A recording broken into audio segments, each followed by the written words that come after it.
দর্শক স্বাগত সমকাল লাইভে যুক্ত আছি আমি তামিল মুবিন পল্লব। এই মুহূর্তে আমরা অবস্থান করছি রাষ্ট্রীয় অতিথি ভবন যমুনা, যেটি আসলে এখন অন্তর্বর্তী সরকারের যে প্রধান উপদেষ্টা তার বাসভবন, ঠিক তার সামনে এই মুহূর্তে তার বাসভবনের সামনে সড়কটি অবরোধ করে রেখেছে চাকরিতে 35 প্রত্যাশী যে শিক্ষার্থীরা আছেন তারা সেখানে অবস্থান নিয়েছিলেন এবং কিছুক্ষণ আগে সেখানে তাদেরকে ছত্রভঙ্গ করতে পুলিশের টিয়ার শেল নিক্ষেপ করা হয়। এরপরেই আসলে তারা পুরো সড়কটি জুড়ে এই অবস্থান কর্মসূচি নিয়েছেন। বিশেষ করে এই যে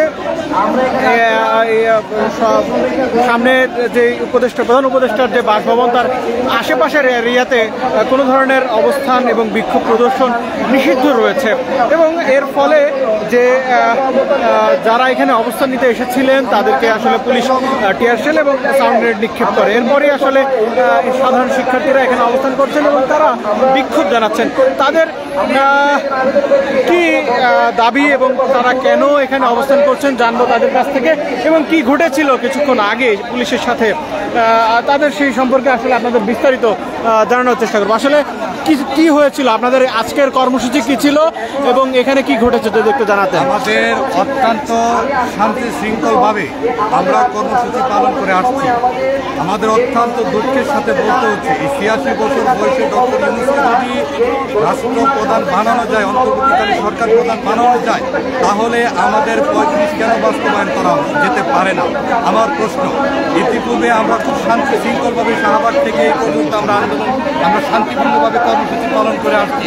অত্যন্ত দুঃখের সাথে বলতে হচ্ছে, এই ডক্টর মোহাম্মদ ইউনূসের বর্তমানে যে পুলিশ প্রশাসন আছে, আমাদের প্রতি টিয়ার সেল গ্যাস মারা হয়েছে, আমাদের ইতিপূর্বে একটি বোনকে অন্ধ করে দেওয়া হয়েছে, আমাদের এক ভাইকে পঙ্গু করে দেওয়া হয়েছে, গুলি করে আমার এক ভাইকে পঙ্গু করে দেওয়া হয়েছে। আমার প্রশ্ন হচ্ছে, এই স্বৈরা শাসক হাসিনার পুলিশ আর বর্তমানে আজকের যে কর্মকাণ্ডের যে পুলিশ কর্মকাণ্ডগুলো করেছে, এই পুলিশের মধ্যে পার্থক্য কোথায়? এইভাবে আমরা যদি শান্তি শৃঙ্খলভাবে আমরা ডক্টর মোহাম্মদ ইউনূসের জাতিসংঘে ৭৯তম ভাষণে তিনি বলেছে যে দেশের মানুষ স্বাধীনভাবে কথা বলতে পারে। তো আমার প্রশ্ন হচ্ছে, স্বাধীনভাবে যদি কথা বলতে পারি, আমাদের যেখানে উগ্রতা নাই, আমাদের কোনো উশৃঙ্খলতা নাই, সেখানে কেন আমাদের প্রতি টিয়ার সেল মারা হবে? আমরা আপনারা জানেন কিনা যে এই আশেপাশের এরিয়াতে 144 ধারা জারি করা হয়েছে, সেটি গত 1 মাস আগে এবং সেটা বলবৎ আছে, তারপরে আপনারা কেন এখানে অবস্থান নিলেন? আমরা আসলে সেটা সম্পর্কে আমাদের অনেকে অবগত না থাকার কারণে হয়তো, তবে আমাদের প্রশ্ন হচ্ছে, আমরা তো শান্তি শৃঙ্খলভাবে, এখানে আমাদের উগ্রতা নাই, আমাদের প্রতি কোনো উগ্রতা থাকতো, আমাদের প্রতি তারা গুলি মারলে আমরা একটা জবাব দিতে করতে পারতাম যে আমরা উগ্রতা করেছি, আমরা উশৃঙ্খল করেছি, আমাদের প্রতি গুলি মারা হয়েছে। আমরা পূর্বে থেকে বলে আসছি যে আমাদের কর্মসূচি অত্যন্ত শান্তি শৃঙ্খলভাবে, আমাদের প্রতি যদি আমাদের ভিতরে যে আমাদের লোকজন যদি কোনো উশৃঙ্খলতা করে, তাহলে আমরা তাদেরকে ধরে শাহবাগ থানায় দিয়ে দেবো, আমরা তাদেরকে ধরে পুলিশের হাতে দিয়ে দেবো। কিন্তু আমাদের প্রতি কোনো উশৃঙ্খলতা ছিল না। উশৃঙ্খলা না থাকার সত্ত্বেও আমাদের প্রতি এই পুলিশ কেন আমাদের প্রতি এই গুন্ডাদের মতো, সন্ত্রাসীদের মতো আমাদের প্রতি গুলি মারবে? আমরা এর তীব্র নিন্দা জানাচ্ছি। আমরা 35 প্রত্যাশী তীব্র নিন্দা জানাচ্ছি। আমরা ফ্যামিলি থেকে বঞ্চিত, এর দেশের স্বাধীনতা থেকে বঞ্চিত। আমরা এই স্বৈরা শাসকের পতন জীবন দিয়ে পতন ঘটানোর পরেও আমার মনে হচ্ছে আমরা স্বাধীন হতে পারলাম না। এটা আমরা তীব্র নিন্দা জানাই। দর্শক, যেমনটি দেখছিলেন, আসলে তারা আসলে যেমনটি বলছেন, এখানে যারা এসেছেন তারা অনেকেই জানতেন না এই প্রধান উপদেষ্টার বাসভবন সহ আশেপাশের যে এলাকা, সেই এলাকা জুড়ে 144 ধারা জারি করা রয়েছে। ফলে পুলিশ তার যে দায়িত্ব সেটি আসলে পালন করেছে এবং এই 35 যারা চাচ্ছেন, তাদের যে আন্দোলনকারী, তারা আসলে সেখানে অবস্থান নিয়েছেন এবং এখন তাদের মূল দাবি, যেখানে যারা তাদের উপর যে পুলিশ টিয়ার শেল নিক্ষেপ করেছে সেটির প্রতিবাদ তারা এখন এখানে জানাচ্ছেন। দর্শক, আপনারা দেখছেন সমকাল লাইভ, আমরা যুক্ত আছি প্রধান উপদেষ্টার বাসভবনের সামনে থেকে। আপনারা কোথা থেকে দেখছেন, কে কোথা থেকে দেখছেন কমেন্ট করে জানাতে পারেন। সেই সাথে জানাতে পারেন 35 আন্দোলনের সাথে আপনাদের কি মতামত, তাদের আজকের যে কর্মসূচি, সেই কর্মসূচির সাথে আপনারা কি একমত কিনা সেটিও আসলে জানাতে পারেন।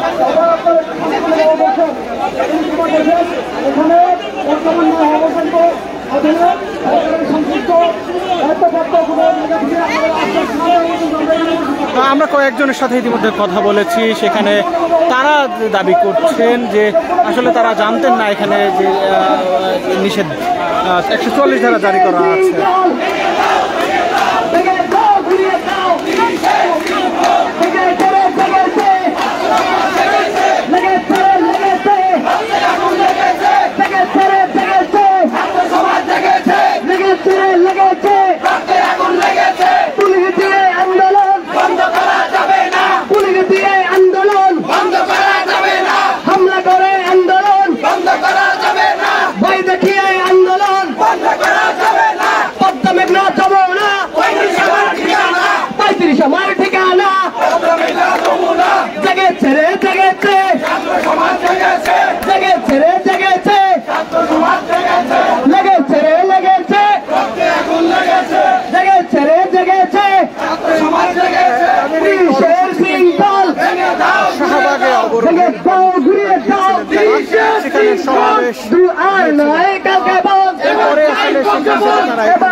এখানে অবস্থান নেওয়ার পরে আসলে পুলিশের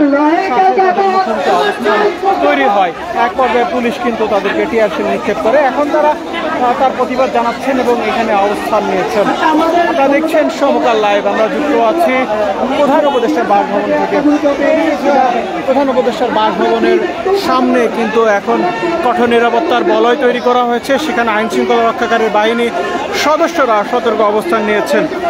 গতকালই আসলে ডক্টর মোহাম্মদ ইউনূস জাতিসংঘের অধিবেশন থেকে দেশে ফিরেছেন এবং তারপরে আজ এই 35 প্রত্যাশীরা এখানে অবস্থান নিয়েছেন।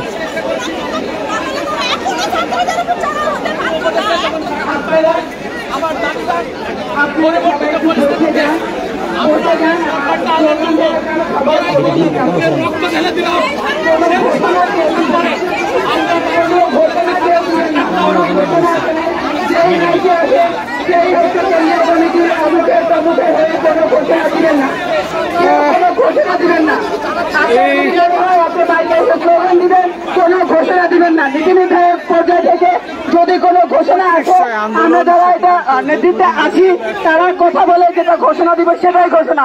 মাঝখান থেকে এসে কেউ ঘোষণা দিবেন না উলট পালট ঘোষণা। দয়া করে কেউ মাইকে এসে উলট পালট ঘোষণা দিবেন না।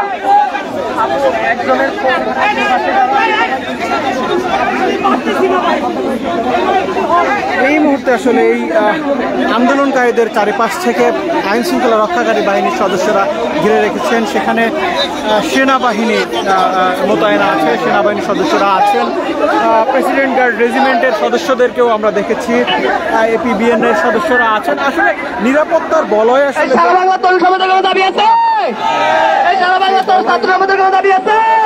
বলবৎ আছে এবং এর মাঝেই আসলে আন্দোলনকারীরা তাদের দাবি দাওয়াগুলো তুলে ধরছে।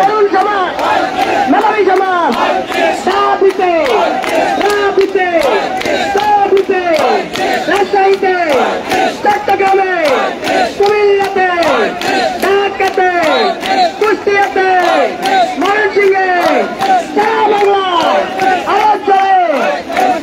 লেগেছে লেগেছে রে লেগেছে।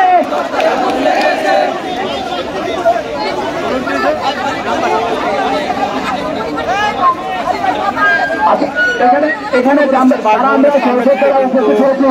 বিভিন্ন প্রান্ত থেকে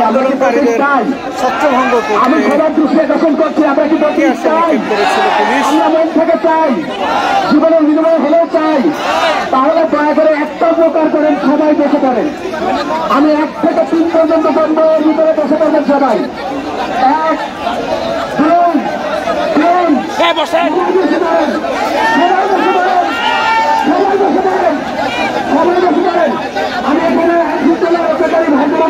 দর্শক, আপনারা দেখছেন সমকাল লাইভ। আমরা যুক্ত আছি অন্তর্বর্তীকালীন সরকারের প্রধান উপদেষ্টা ডক্টর মোহাম্মদ ইউনূসের বাসভবন সামনে থেকে। সেখানে কিন্তু 35 প্রত্যাশী যে শিক্ষার্থীরা আছেন তাদের এই প্রধান উপদেষ্টা আমাদের আমরা জীবনের বাসভবনের সামনে অবস্থান নিয়েছেন তারা এবং সেখানে তাদেরকে ছত্রভঙ্গ করতে পুলিশের টিয়ারশেল ছিল। এখন আসলে তারা এই বাসভবনের সামনে অবস্থান নিয়েছেন, বসে আছেন। আমাদের যদি বলতে উঠিয়ে দিতে চান আপনাদের জন্য 2 মিনিটের ব্যাপার, আপনারা চাইলে সেটা উঠাই দিতে পারেন। আমাদের হাতে একটা লাঠিও নাই, আমরা সাধারণ শিক্ষার্থী। আমরা আমাদের জায়গা থেকে নিশ্চয়তা দিচ্ছি কোন ধরনের বিশৃঙ্খলা এখানে হবে না। আমরা নিশ্চয়তা দিচ্ছি, সবাই দয়া করে বসতে পারেন, সবাই বসতে পারেন।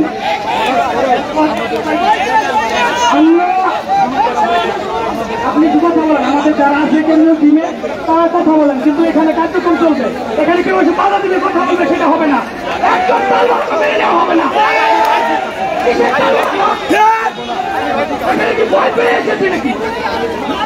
আমাদের সরকার চিকিৎসায় আন্দোলনের শিক্ষার্থীরা তারা অবস্থান নিয়েছেন। কিভাবে এখানে তারা আসলে মূল এই যমুনার আশেপাশের যে এরিয়া সেখানে দীর্ঘদিন ধরে 144 ধারা জারি করা হয়েছে। সেই 144 ধারা ভঙ্গ করেই এই 35টায় শিক্ষার্থীরা এখানে অবস্থান নিয়েছিলেন। ফলে পুলিশ তাদের ছত্রভঙ্গ করতে আবার গুলি করলে আবার শুয়ে মরে যাবো, এইটুকু পারবো।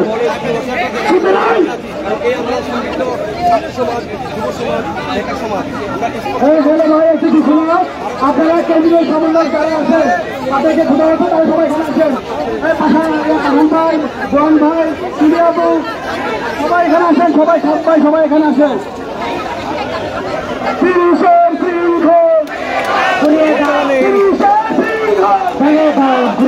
কিন্তু বন্ধ রয়েছে পুলিশের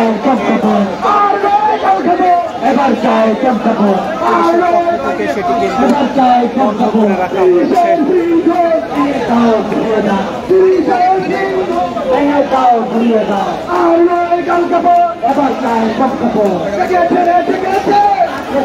আমরা একটু আইন শৃঙ্খলা রক্ষাকারী বাহিনীর সদস্যদেরকে দেখাতে চাই, সেখানে তারা কিন্তু সতর্ক অবস্থানে দাঁড়িয়ে আছেন। সেখানে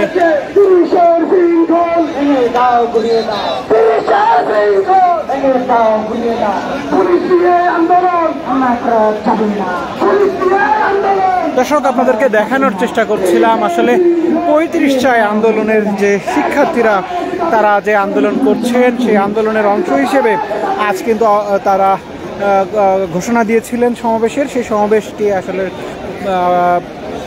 অন্তর্বর্তী সরকারের প্রধান উপদেষ্টার বাসভবনের সামনে এসে তারা অবস্থান নেন এবং পরবর্তীতে আসলে তাদেরকে ছত্রভঙ্গ করতে পুলিশের পক্ষ থেকে টিয়ারশেল নিক্ষেপ করা হয়। এই মুহূর্তে আসলে এই যে প্রধান উপদেষ্টার বাসভবন সেই বাসভবনের আশেপাশের অবস্থা আপনাদেরকে জানানোর চেষ্টা করছিলাম। পরবর্তী যে কোনো আপডেট পেলে সাথে সাথে আপনাদেরকে জানানোর চেষ্টা করবো। সে পর্যন্ত সঙ্গে থাকুন সমকালের। এছাড়া সবশেষ তথ্য জানতে ভিজিট করতে পারেন www.সমকাল.com ওয়েবসাইটে।